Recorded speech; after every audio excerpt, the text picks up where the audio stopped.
Hi, Steve Hicks again with Windermere Real Estate. In this short video, I'd like to give you a few pieces of information on the three most expensive repairs that often come up in a residential sale. One is sewer lines, the other is oil tanks, and the third is roof replacement. So let's start with sewer lines, because those are probably the most single expensive repair that you might have to face, I hope you don't, before you can close on your home.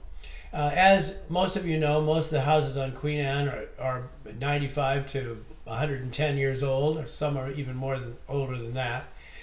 And many of them still have their original sewer lines, which means that sewer line has been doing its job for over 100 years and it's getting tired. Sewer lines rarely fail completely throughout the whole length of the line. Usually what happens is a section will fail.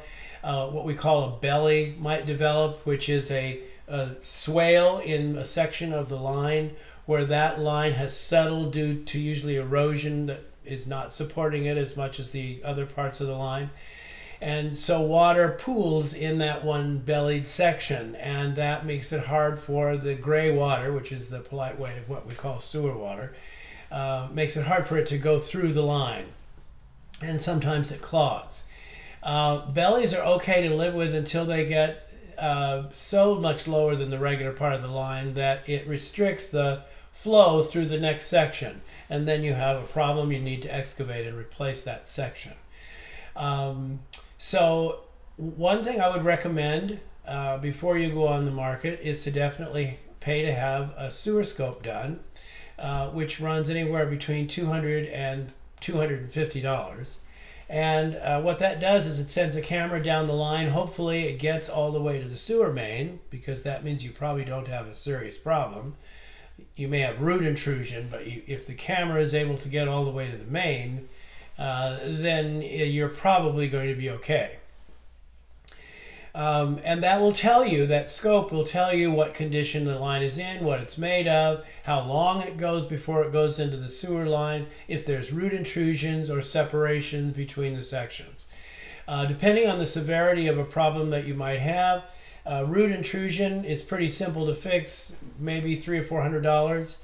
A section, depending on how deep it is, and a lot of these are 8 to 10 feet deep, could be anywhere between $2,000 and $5,000 to replace it, because you have to excavate down and get to it. And then hopefully you won't ever have to deal with a completely collapsed sewer line, but those can be $20,000 and up. This is a concern, as you can imagine, on the part of a buyer. Buyers usually do the sewer scopes. I like to recommend, before going on the market, that sellers do their own sewer scope, because then you have the knowledge and you know what's going on and you fully disclose that to the buyer, and I think it just makes an easier negotiation and may cost you less money in repairs, actually, because you may get the buyer to share in some of that expense. So that's sewer lines, and gee, I was going to talk about roofs and oil tanks, but I think I'll save that for another section. Okay, thank you. Steve Hicks here with Windermere Wall Street.